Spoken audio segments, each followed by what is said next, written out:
Messieurs, dames, bienvenue sur RIFAB TV, Sport, Nutrition et Santé. Nous sommes accompagnés de David Coppola, préparateur physique et mental, naturopathe hygiéniste et diététicien du sport. Aujourd'hui, nous n'allons pas aborder un sujet qui est lié à la nutrition, ni aux compléments alimentaires, mais de l'actualité, qui est le retour de Tafsiba, champion du monde de kickboxing en Ouzbékistan. David, félicitations déjà pour cette victoire. Et qu'est-ce qu'on retient déjà en tant que préparateur, celui qui était au four et au moulin de la préparation de cet athlète-là?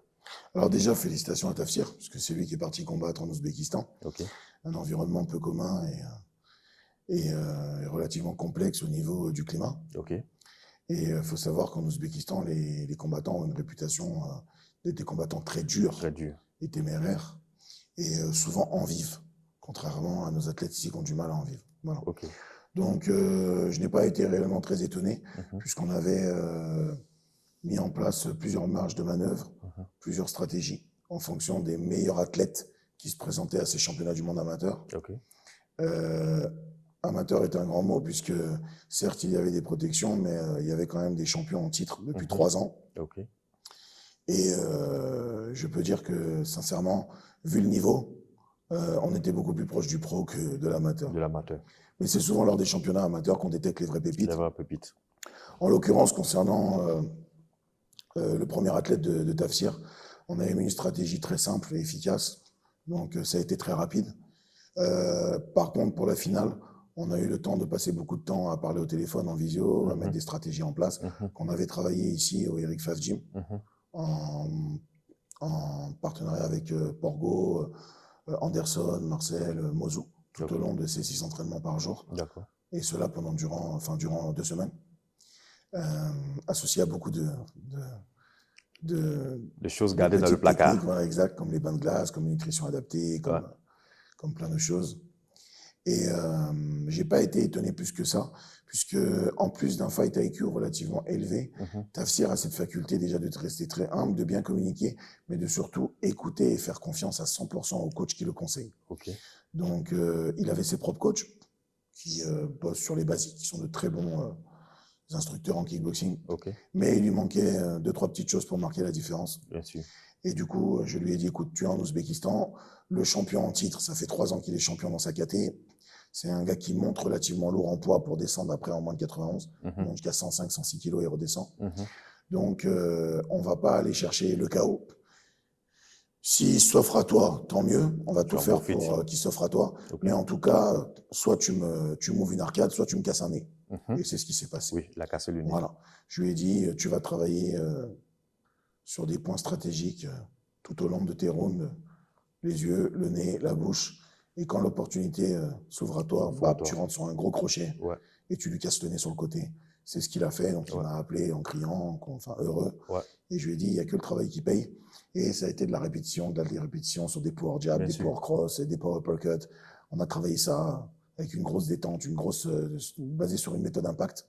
Énormément de force associée à la vitesse, donc de la puissance. Oui. Et avec tout ce qu'il fallait derrière, une bonne stabilité, un bon centre de gravité, des bons appuis. Oui.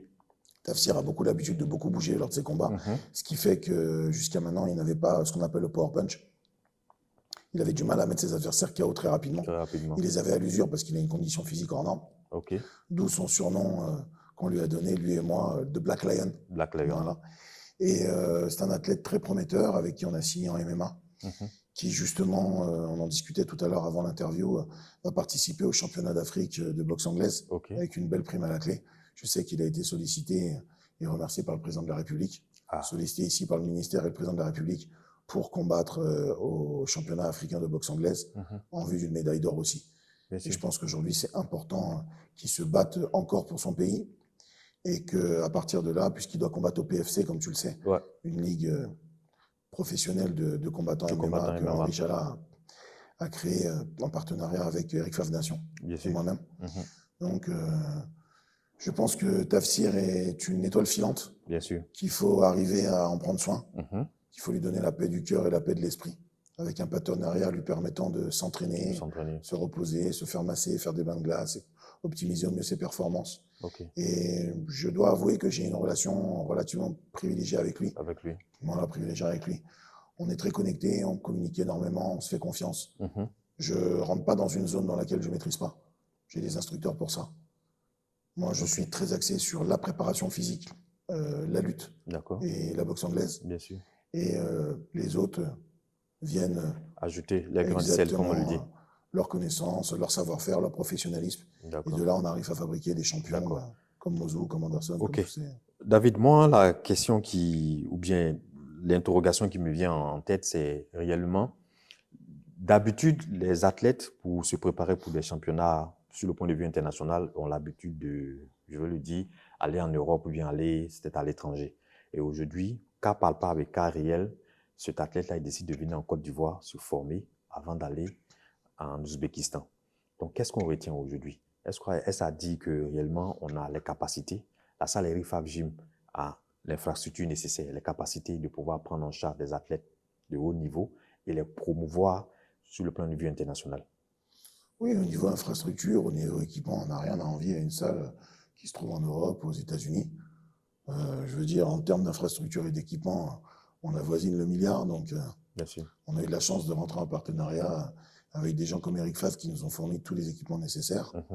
On a un ring de sable, on a un ring de boxe, on a une grosse cage de MMA, on a un ring olympique, on a 1500 mètres carrés de structure, on a un centre de massage, un centre de bain glacé, une salle de musculation et de renforcement musculaire, une salle de charge libre, un 800 mètres carrés de cross-training, un parcours militaire et commando. On peut travailler que ce soit l'agilité, la mobilité, la coordination, la force, la puissance, la vélocité, l'endurance, on a tout ce qu'il faut. Bien sûr. Maintenant, je pense que, mis à part le côté infrastructure et équipement, ce qui est relativement important, c'est la philosophie qu'on a vis-à-vis de nos combattants. Comme le dit souvent Eric Favre, mon partenaire et mentor, il faut davantage se consacrer sur l'avenir de nos combattants et non pas de nos ligues et de nos événements pour les fidéliser et faire en sorte qu'ils nous fassent confiance. La confiance entre Tafsir et moi, elle s'est faite très simplement. Premier événement, je l'ai conseillé face à l'athlète que j'avais aussi aidé à perdre du poids. Concernant son combat en Ouzbékistan, ça s'est très bien passé. Je l'avais aussi aidé concernant un autre combat en MMA qu'il avait fait à l'étranger. Et il faut savoir que lors de son combat contre Marcel, où il a gagné malgré une fissure de la cheville, je l'ai accompagné à l'hôpital et on est resté ensemble jusqu'à 3 heures du matin. De là, une confiance s'est mise en place et s'est instaurée. Et puis, il y a beaucoup de communication entre lui et moi. Donc, il m'appelait régulièrement, me donnait des conseils. Il me demandait des conseils sur son avenir, qu'est-ce qu'il devait faire. Et je lui ai donné les conseils qui me semblaient le plus logique, voilà, et le plus pragmatique selon moi. Et à partir de là, on a mis des choses en place et ça se passe très très bien. Ok, c'est bien à savoir. Tafsir rejoint la team Eric Favre. Est-ce qu'il y a des perspectives? Je pense bien que tu as donné déjà un calendrier de combat qu'il doit mener. À part cela, la prise en main de ce type, de cette pépite-là, comment est-ce que ça se prépare, ça se peaufine? Alors déjà, comme je le disais, mis à part le côté équipement et structure, il y a la communication, il y a la confiance qui s'installe, mais il y a aussi les intervenants qui sont très importants. Donc nous avons des intervenants en lutte olympique, nous avons des intervenants en lutte gréco-romaine, nous avons des intervenants en boxe anglaise, en sanda, en K1. On a Porgo qui est plus à présenter, on a Hamada qui est instructeur de kickboxing qui vient de la France, on a des lutteurs professionnels. J'ai 2 instructeurs qui arrivent de France pour travailler au Eric Favre Gym, spécialisés dans beaucoup de choses. Et on a des lutteurs aussi et des judokas militaires considérés en sportifs de haut niveau ici qui participent au JO. Donc c'est avec tout ça qu'on fabrique une bonne équipe et qu'on fait un bon mix comme le mix martial art, le MMA. Maintenant, concernant l'avenir de Tafsir et les objectifs très prometteurs, Tafsir là part pour son championnat de boxe anglaise. Donc j'ai discuté de sa prépa tout à l'heure, je lui ai demandé des vidéos. Il était censé combattre le 19 de ce mois, mais je pense que ça va être mis en question vis-à-vis de son championnat de boxe. Et ensuite, il combat au PFC, où il fait partie sur la carte des Best Fight, contre un adversaire redoutable, qui vient, je ne sais plus, d'Égypte ou des États-Unis, puisqu'il y en a tellement. Et ça va être un événement hors du commun, puisque c'est un événement, le PFC, en partenariat avec Eric Favre Nation, qui ont décidé de mettre en œuvre un événement unique en son genre. Avec, premier événement professionnel en Côte d'Ivoire. Vraiment professionnel, mais il y avait quelque chose qui se cache derrière tout ça, sur le côté digital et sur le côté event, que je ne dirais pas. Ça, c'est, je dirais, la cerise sur le gâteau. La cerise sur le gâteau, évidemment. Ça sera très limité en place, puisqu'on veut faire quelque chose d'ultra VIP, où il y aura du pay-per-view, ça sera connecté sur tous les réseaux en live. Voilà, donc beaucoup de choses prometteurs pour Tafsir, et je pense que d'ici fin 2025, il aura intégré une très très grosse ligue, soit le PFL Afrique, soit le One, soit l'UFC, soit le Bellator, ou le COF. Ou le COF aussi également. De propositions avec le COF, en qui on est en partenariat et que ça se passe très bien aussi. Tafsir, il a des bonnes aptitudes en kickboxing. Là, il prépare un combat en anglaise. Qu'est-ce qui fait la particularité de David Coppola, au maître de la salle Eric Favre Gym, de pouvoir être à même de pouvoir transformer, si je peux le dire ainsi, les athlètes qui sont soit en kickboxing, aller en MMA, des MMA, aller en boxe anglaise et certainement à la lutte. Qu'est-ce qui fait la particularité en fait de l'esprit d'Eric Favre Gym et la salle 225 en tant que telle? Non, mais après, c'est très simple. On a des morphotypes, on a des prédispositions en fonction de différentes civilisations. Le Sénégalais est relativement en général long, mince, avec des membres longélines. Il va être prédisposé à être plus apte à faire du taekwondo, du kickboxing, du karaté contact, du kyokushinkai. Le Camerounais étant relativement court et trapu, sera prédisposé avec un bon centre de gravité à faire de la lutte, à faire du MMA, à faire des sports comme l'haltérophilie, le powerlifting, dans des segments courts. À partir de là, quand on a les connaissances qu'on a et l'analyse qu'on a en tant que professionnel, il est plus facile pour nous de décrire verbalement ce que l'athlète va devoir représenter physiquement à travers une filière énergétique, un protocole spécifique, une nutrition totalement adaptée en fonction de son morphotype et de son groupe sanguin. Et là, on optimise au mieux les résultats, que ce soit en phase de récupération, optimisation de la masse musculaire, de la force, de la puissance, de la vélocité. Donc, on a eu le cas avec Yves Tessia, qui était un powerlifter, qui est passé boxeur professionnel. On a eu le cas de Mozou, qui était boxeur en boxe anglaise, qui aujourd'hui est la pépite en Afrique, et bien au-dessus de ça en MMA.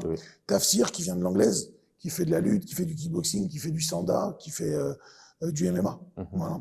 Donc, après, c'est arriver à générer de bons appuis avec la distanciation qu'il faut entre les membres, on va dire, inférieurs. Le centre de gravité est adapté en fonction de la discipline concernée. Comme tu le sais, aujourd'hui, tu as assisté à l'évaluation de Jessica, qui est une athlète très prometteuse, avec des protocoles qui sont entre 8 et 10 heures par jour d'entraînement. On va transformer une lutteuse en MMA fighteuse, avec des super bases de lutte, mais remodelées à ce qu'il faut mettre en pratique en MMA, associé à une boxe anglaise ingénieuse mais violente, voilà, avec des blocages au niveau des jambes et des saisies. On ne va pas, en quelques semaines, la transformer en boxeuse thaïlandaise ou pas. De toute façon, ce n'est pas le but. On prend un peu de chaque discipline et on l'adapte en fonction des réflexes, des capacités, du vécu et des acquis de la personne. Donc, une fois qu'on a réussi à mettre ça en place, c'est pas forcément si compliqué, c'est du cas par cas. On a un avantage au Eric Favre Gym, c'est que nos athlètes sont nourris, logés, blanchis, suivis, soignés, suivis par des kinés, des ostéos, des chiropracteurs, des physios. Ils ont la supplémentation qu'il faut quand c'est nécessaire et ils sont encadrés de 4h30 du matin à 22h le soir. À 22h le soir. Donc, c'est beaucoup plus facile pour nous. On ne peut pas le faire pour 100 athlètes. J'ai beaucoup de demandes. Beaucoup. Effectivement. Mais je vais prendre que les pépites, tout comme mes coachs. En 12 ans, j'ai eu 305 coachs. J'en ai gardé que 16. Pas forcément les meilleurs, mais en tout cas les plus complets, les plus résistants, les plus endurants, les plus fidèles. Ceux qui ont cette vocation en tant que préparateur physique. Et pour, on va dire, faire en sorte que nos athlètes nous fassent confiance et vivent de cette passion, on leur fait passer entre-temps des tests, des évaluations et la licence de préparateur physique ou coach sportif. Voilà. Comme tu le sais, on est en phase de quelque chose se prépare. Exactement. Quelque chose se prépare. Faut pas faire sortir ça. Voilà. Donc, voilà, c'est un peu ça. Je pense que tout athlète qui est suivi sur le plan nutritionnel, sur le plan logement, avec un pécule, quand il vise très loin sa carrière, on lui donne tous les outils et les aimants pour nous faire confiance. Évidemment. Et à partir de là, on voit la marche de progression tous les jours. Tu l'as vu entre il y a 2 semaines et aujourd'hui, Congo, c'est tout simplement hallucinant. Vraiment. Vraiment. J'ai vu l'entraînement, j'ai été témoin quand Tu même regardes de la Jessica qui progression. restait 6 minutes dans un bain de glace à 3 degrés, qui aujourd'hui a fait 23 minutes. 23 minutes. Donc, on limite l'aspect physique, mais sur l'aspect mental, c'est énorme. C'est énorme. David, on reçoit beaucoup de messages en inbox de certains jeunes qui souhaiteraient intégrer Eric Favre Gym. Et quelquefois, il nous est difficile de pouvoir être direct avec ces personnes-là. Donc, pour une personne qui vient te voir, un jeune qui dit qu'il a du talent, il souhaite aussi combattre, il souhaite aussi participer à des compétitions, il souhaite appartenir à la famille Eric Favre Gym, quel est le protocole de détection aujourd'hui, si on peut le dire ainsi? Le protocole de détection à travers la fédération de MMA, il se fait régulièrement. Après, comme ça s'est passé encore hier, des jeunes viennent me voir au culot. Et je les trouve très courageux. Ils me disent qu'ils veulent être combattants, qu'ils sentent qu'ils ont du potentiel. On fait quelques tests. OK. Avant-hier, j'en ai un qui est venu, il a fait 500 roulades plongées. J'ai essayé de le pousser à bout, il a craqué. Du moment qu'il me dit je ne peux pas ou je n'y arrive plus, pour moi, c'est déjà trop tard. Moi, j'ai ma philosophie de la chose. Ce qui m'importe, c'est la condition mentale de l'athlète. C'est pas sa condition physique. La condition physique, elle viendra avec le travail. Avec le travail. Jessica et Congo, qui vivent au Eric Favre Gym, qui sont nourris, logés, blanchis, suivis, encadrés, avec tous les équipements qu'il faut, commencent à 4h30 le matin, finissent à 22h. 22h. On voit la marge de progression énorme, parce qu'on est derrière. Je tourne le dos, elle va faire que 10 minutes dans le bain de glace à 3 degrés. Je suis collé à elle, elle va faire 23 minutes. Donc, c'est cette faculté qu'on a. Donc, en fonction de divers tests, comme elles sont aujourd'hui, elles sont passées en évaluation physique, elles ont eu 6 heures intenses d'évaluation physique, elles n'ont pas craqué, elles n'ont pas abandonné.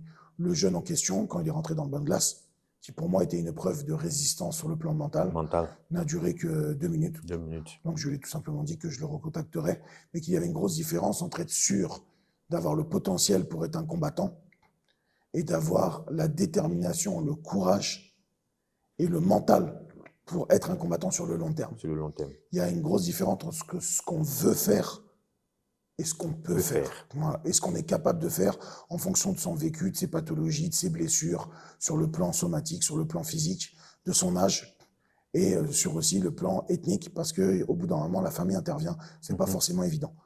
C'est comme dans une mine, hein, on trouve un diamant... de temps en temps, on n'en trouve pas tous les jours, donc c'est la même chose. Je me consacre sur les jeunes qui ont du potentiel, qui sont dévoués, qui vont me dire c'est pas grave, j'ai pas terminé, mais je vais rester. Et je préfère qu'ils me disent je lâche pas, qu'ils se reposent, mais voir 30 minutes après qu'ils recommencent l'entraînement, mais de me dire je ne peux plus, je n'y arrive plus. Voilà, c'est aussi simple que ça. Merci beaucoup David.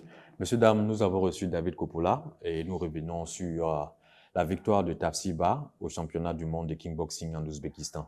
Notre chaîne, c'est Eric Favre TV Sport, Nutrition et Santé. Nous vous invitons à rester toujours connectés et de vous abonner pour ceux qui ne le sont pas. Merci bien et bonne suite de programme à vous. Merci.